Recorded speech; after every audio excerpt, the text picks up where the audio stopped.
साथ भी बुरा ही होता है। ऐसा ही हुआ माफिया डॉन मुख्तार अंसारी के साथ, जिसका एक वक्त पर पूरे पूर्वांचल पर खौफ हुआ करता था। आज वहीं जश्न का माहौल है, क्योंकि आतंक के आका का अंत हो गया है। हर उस डर का अंत हो गया है जो लोगों के दिलों में खौफ बनकर रह रहा था। पूर्वांचल के माफिया मुख्तार अंसारी की गुरुवार को दिल का दौरा पड़ने से बांदा के मेडिकल कॉलेज में मौत हो गई, जिसके बाद पूरे उत्तर प्रदेश में हाई अलर्ट जारी कर दिया गया। मुख्तार अंसारी बीजेपी विधायक कृष्णानंद राय की हत्या का आरोपी था। उसकी मौत के बाद कृष्णानंद राय के घर पर जमकर आतिशबाजी की गई और जश्न मनाया गया, जहां पूरे आसमान में आतिशबाजी की जगमगाहट दिखाई दी।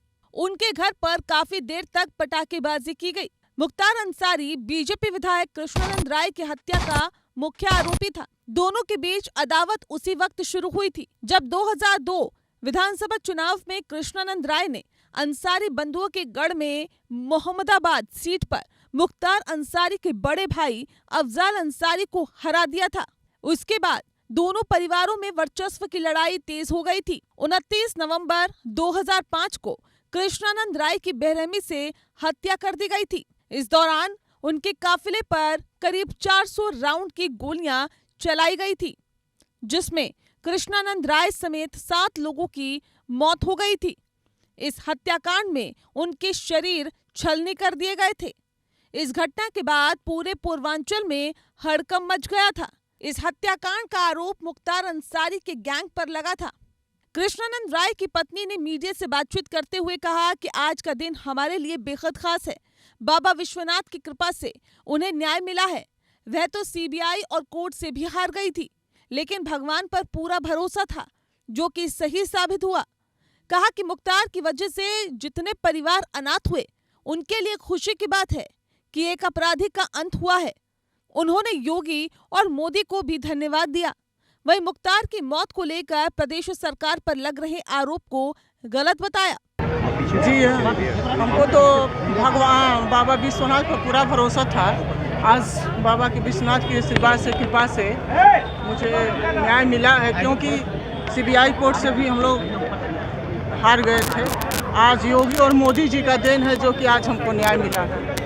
आज मुख्तार अंसारी की मौत के बाद तमाम विपक्षी पार्टियां सवाल उठा रही हैं और उनके मौत के कारण में सरकार की साजिश बता रही है और सरकार को घेर रही है। ये गलत बात है। ये देखिए, तुष्टीकरण की राजनीति उनको करना है और दूसरे पक्षों के लिए उनको कोई ना कोई मुद्दा चाहिए, तो वो एक अपराधी में अपना मजहब ढूंढ रहे हैं। और मेरा ये मानना है कि रमजान के इस महीने में ये फैसला आया है, अल्लाह का दरबार कहिए चाहे बाबा विश्वनाथ का दरबार कहिए, ये फैसला हम लोगों के बीच में है, इसको स्वीकार है। क्या मानते हैं, भगवान का न्याय मिला है? बिल्कुल बिल्कुल, तभी तो दर्शन करने आज क्यों आई हैं? आज क्यों आई हैं? आज मैं हमेशा दर्शन करने आती हूँ। आज का दिन हमारे लिए बहुत खास का दिन था।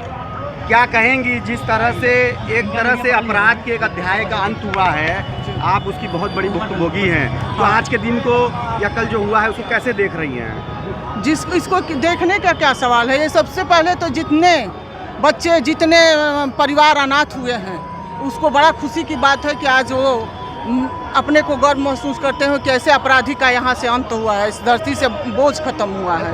किस तरह से प्रार्थना की है? बाबा से क्या जुड़े हैं? हमेशा मैं बाबा के दरबार में आती हूँ, बाबा से न्याय की प्रार्थना करते हैं कि बाबा आपके ही दरबार में न्याय मिल सकता है और कहीं नहीं न्याय मिलेगा। क्या बोले कृष्णानंद राय के बेटे, ये भी आपको बताते हैं। मुख्तार अंसारी की मौत पर कृष्णानंद राय के बेटे पीयूष की प्रतिक्रिया भी सामने आई है। पीयूष ने कहा कि मुझे पता चला कि बांदा जेल में उसकी मौत हो गई है।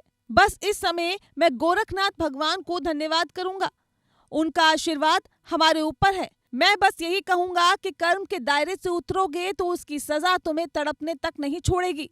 इसका अंजाम आज हमें देखने को मिला है। जो जैसा करता है उसे वैसा ही मिलता है। माफिया मुख्तार अंसारी की भाजपा नेता कृष्णानंद राय से अदावत थी। उसने धोखे से कृष्णानंद समेत 7 लोगों की गाजीपुर के गोडर में हत्या कर दी थी। कृष्णानंद रहे होते तो मुख्तार ना तो राजनीति में आगे बढ़ पाता और ना ही जरायम की दुनिया में। कृष्णानंद राय ने साल 2002 विधानसभा चुनाव में मोहम्मदाबाद सीट से मुख्तार के बड़े भाई को हरा दिया। कृष्णानंद राय को ब्रजेश सिंह का साथ मिल रहा था, जिससे वह मुख्तार अंसारी को हर जगह चुनौती दे रहा था। इससे मुख्तार अंसारी बुरी तरह से बौखलाया हुआ था।